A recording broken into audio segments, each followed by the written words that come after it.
In this short lecture for Module 10, I'm going to talk a little bit about World War II and the experiences of African Americans in the war, their experiences in the military as well as the experiences on the home front.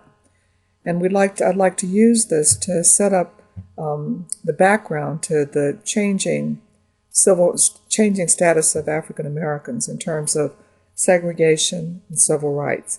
So we'll take a look at what happens in the post-war period as well. When World War II started in 1945, the status of African Americans had seriously deteriorated economically, socially, and politically. However, in World War II, blacks did gain new industrial opportunities, and in effect they broke through the unskilled job ceiling and moved to semi-skilled and skilled laborers. When the war started in 1941, it was pretty clear that the size of the armed forces had declined after World War I. The number of blacks in the Army diminished to one of what many described as, quote, relative inconsequence. By 1940, there were less than 5,000 blacks in an U.S. Army of over 230,000 men. Only 4 black units, the 24th and the 25th Infantries and the 9th and the 10th Cavalries, were up to full strength. In 1940, Congress passed the Selective Service Act, which included a clause forbidding discrimination in drafting and training of men. However, some draft boards accepted only whites.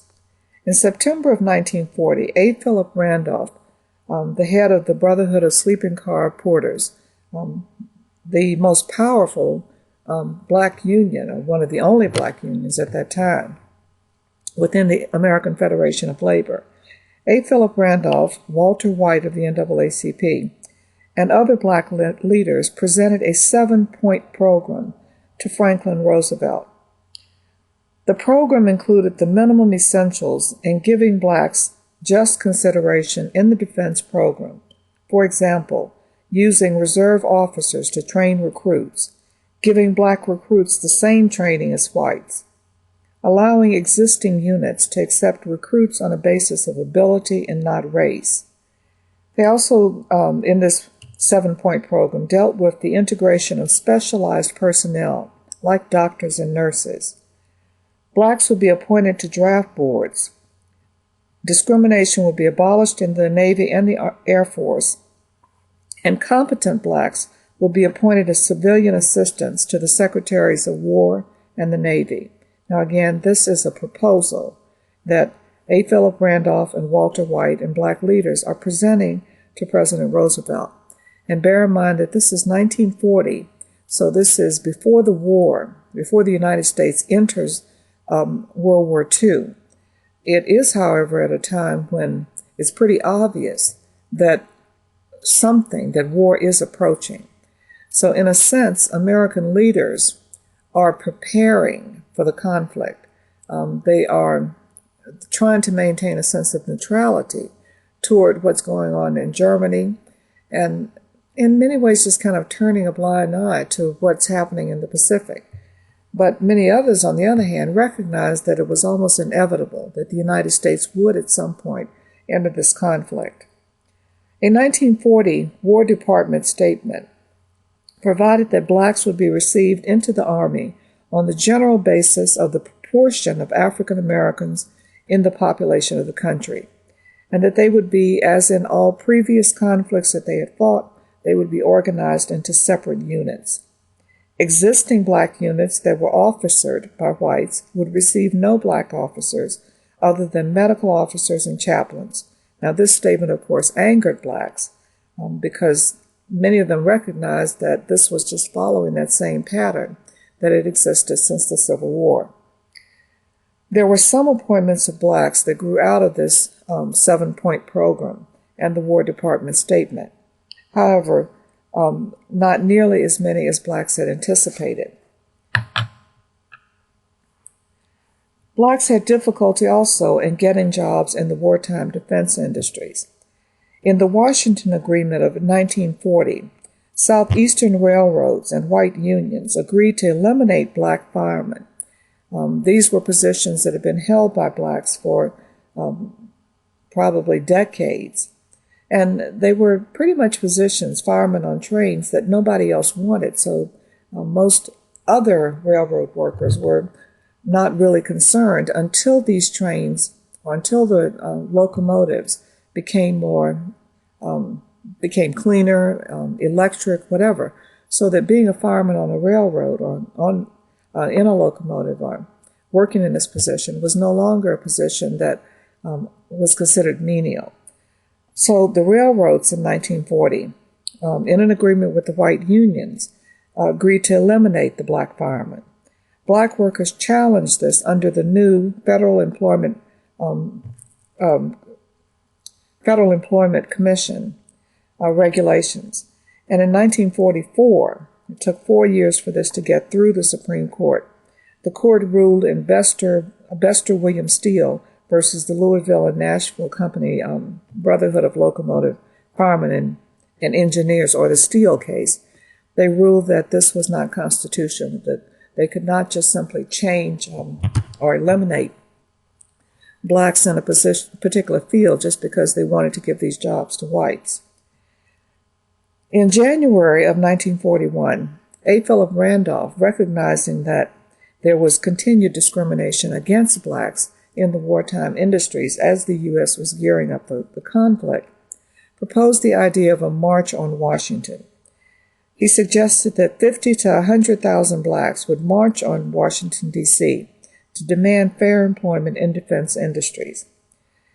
In response to this, in June of 1941, Roosevelt issued the Executive Order 8802, which barred discrimination in employment in defense industries. Of course, defense industries are those industries that will be producing the materials, the machines, the weapons, the tanks, whatever, the aircraft that would be used if or when at some point the United States entered this conflict.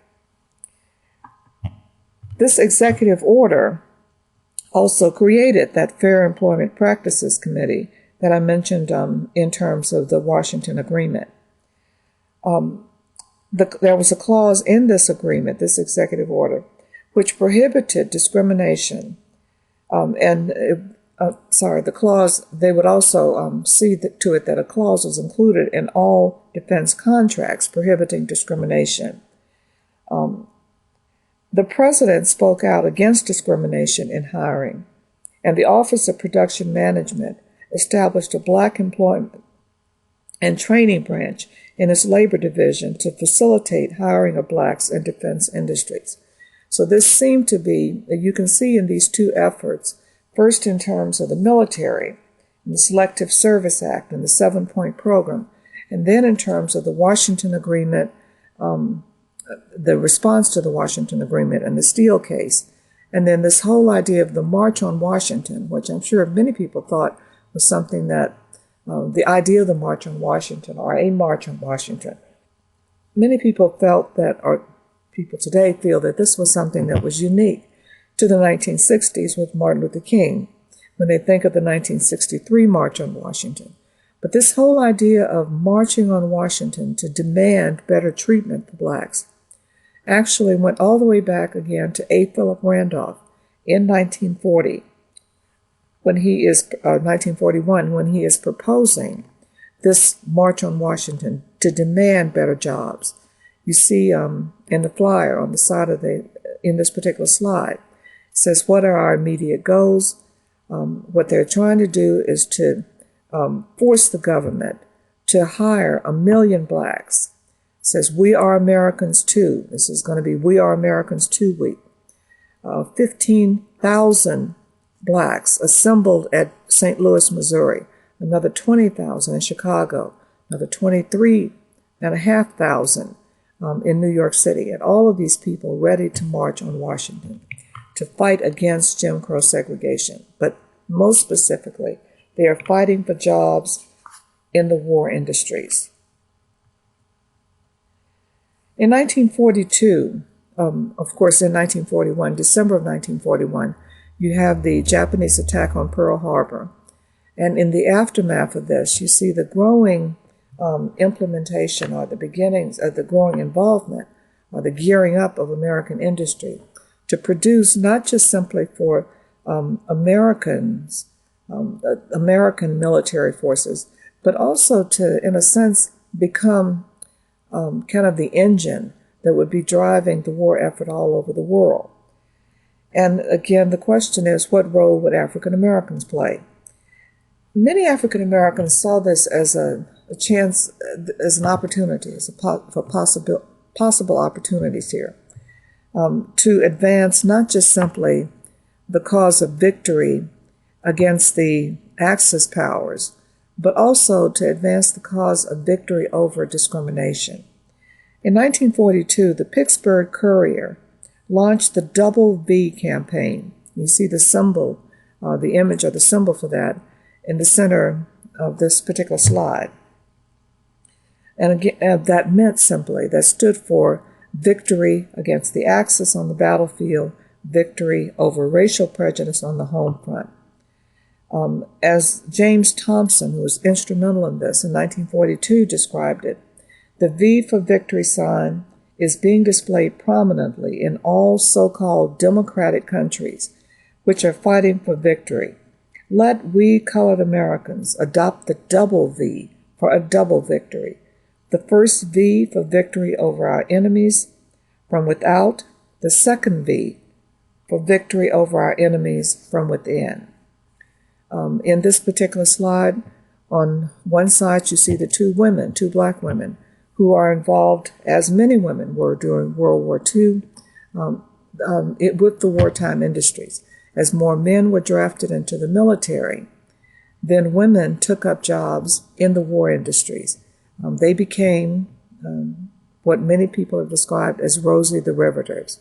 So in this picture of the two women, you actually have the image of two African-American women who are Rosie the Riveters, working in wartime industries. And then on the other side, you see a group of African-Americans who are involved in the Double V campaign.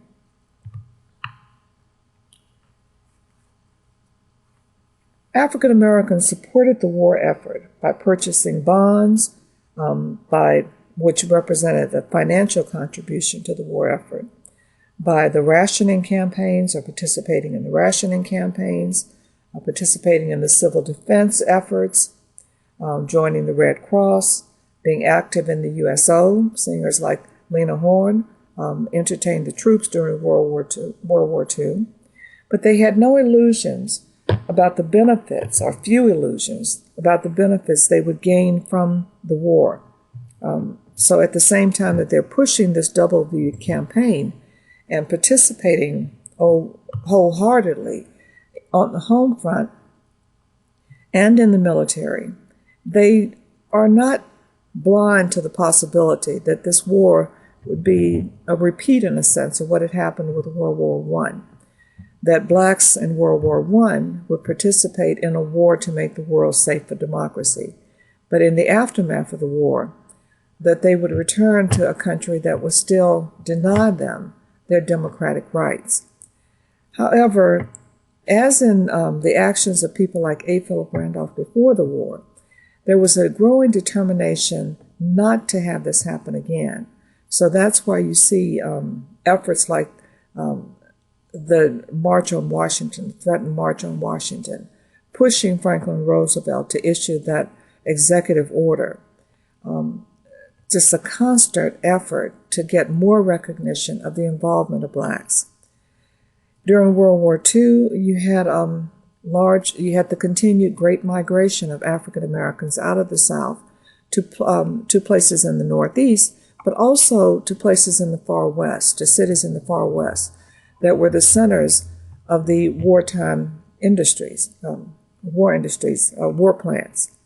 Many African American women left the South and went to places like Seattle, Washington, or to cities in California to get jobs in these industries. However, even as the war persisted, the threats of racial violence continued. In June of 1943, there was a serious race riot, probably the most serious racial confrontation that took place during the war. It took place in Detroit. This followed months of tension that were climaxed after a fist fight occurred between a black man and a white man. The altercation spread to involve several hundred people of both races. Rumors spread through the town, and within a few hours, blacks and whites were fighting throughout most of Detroit. The governor hesitated to declare martial law, and whites roamed the streets, burning cars and beating large numbers of black people.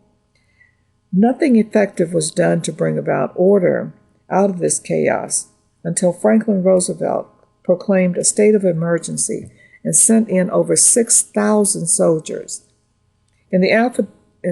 During this riot, 25 blacks and 9 whites were killed. Hundreds of thousands of dollars in property was destroyed in 30 hours of rioting. You also had interracial clashes in other cities like New York and parts of Louisiana. Blacks continued to demand an end to discrimination and to demand better treatment on the home front, and they continued to support the war. Probably one of the most, of course, outstanding contributions that blacks made during the war was the military role. Approximately 500,000 blacks served in the military during World War II. They served in all branches of the military except for the Marines, which remained segregated. Initially, they served only as service personnel in the Navy and the Coast Guard. By this, it means very simply that on board ships in the Navy, sailors like Dory Miller were considered mess boys. They worked in the kitchen. They were the cooks. However, they eventually, blacks in the military, blacks in the Navy and the Coast Guard, eventually moved into combat roles. Now, in terms of the Army, blacks were always in combat roles or throughout the whole conflict. Units were segregated, however, except in officers' training schools. But by 1945 in Germany, blacks were serving in integrated units. And of course, you have the story of the Tuskegee Airmen, which you're going to be looking at, you're going to be viewing in those modules, in the topics C through F in this module. There are some short clips that I've gotten from some YouTube videos that deal with the Tuskegee Flyers. So I'd like for you to take a look at those so you'll see what these men were up against, how their services were used in the Air Force during the military, and think about what happened in the aftermath of the war.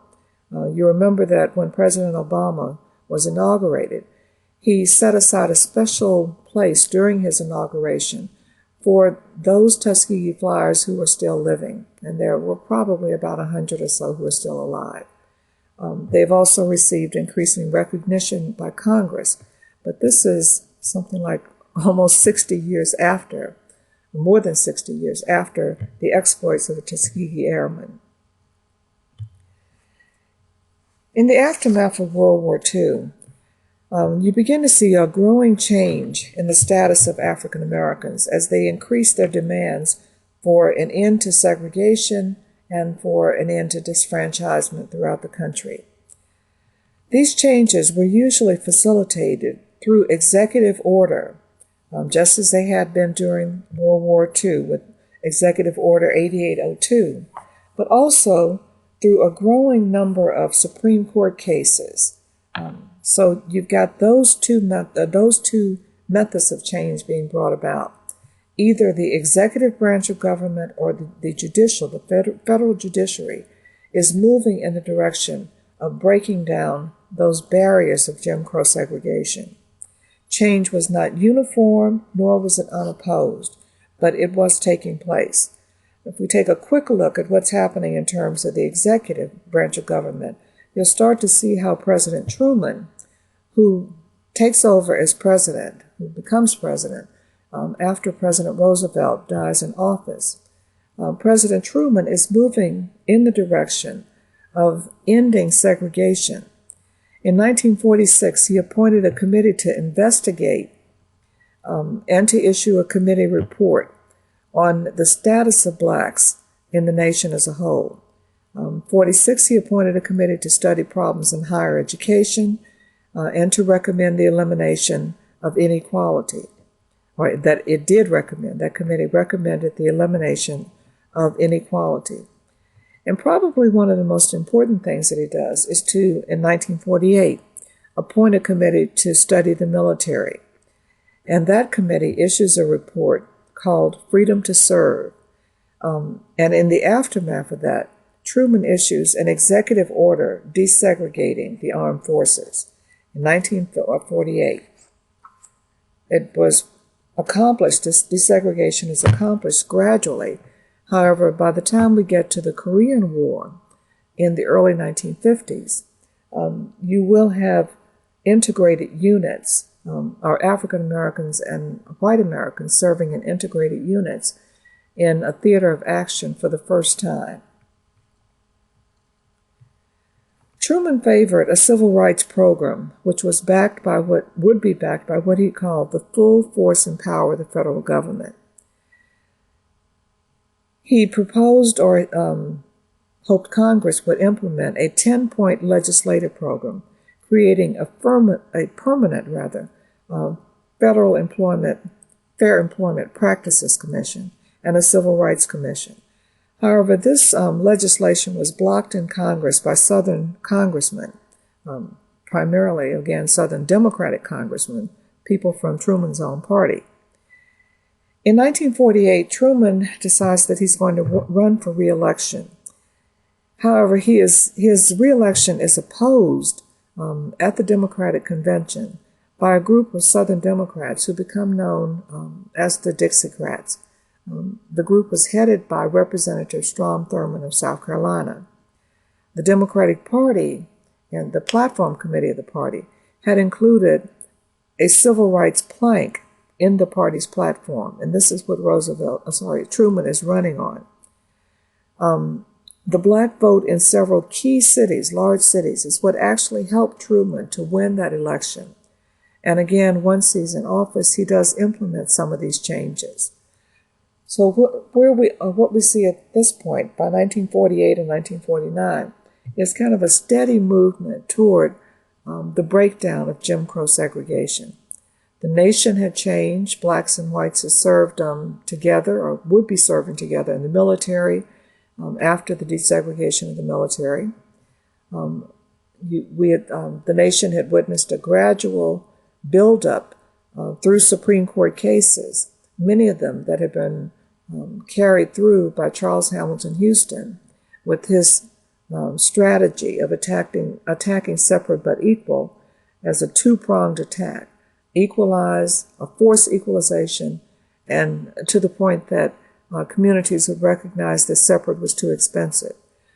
So that's gone through some of the graduate and professional schools. So you have, and you also had some cultural changes. Remember that in the aftermath of World War II, late 1940s, Jackie Robinson is the first African American to play in Major League Baseball. So the nation is gradually changing.